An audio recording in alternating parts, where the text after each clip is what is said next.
From the beginning, Pope Francis had the common touch. Buonasera. A simple good evening from the newly elected Cardinal Jorge Mario Bergoglio from Argentina, the first pope ever from the Americas.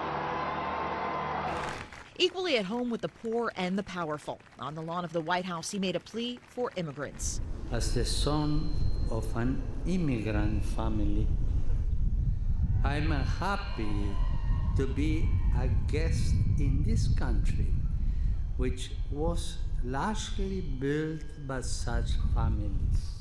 The Pope focused much of his attention to those on the peripheries, as he called it, the outsiders excluded from society. Chi ha fame, The sete. hungry, the thirsty, the stranger, the naked, the sick, those in prison. He was not so popular at times inside the Vatican. Backlash from conservatives upset about his liberal approach to church teaching, promised reforms of financial transparency never fully materializing, and the scandal of sex abuse continuing to be the Catholic Church's biggest struggle. When the coronavirus pandemic hit in 2020, this image of the Pope blessing the world from an empty St. Peter's Square became a symbol for that desolate time. Francis urged nations to share their vaccines with poorer countries and vaccinated hundreds of homeless and underprivileged at the Vatican.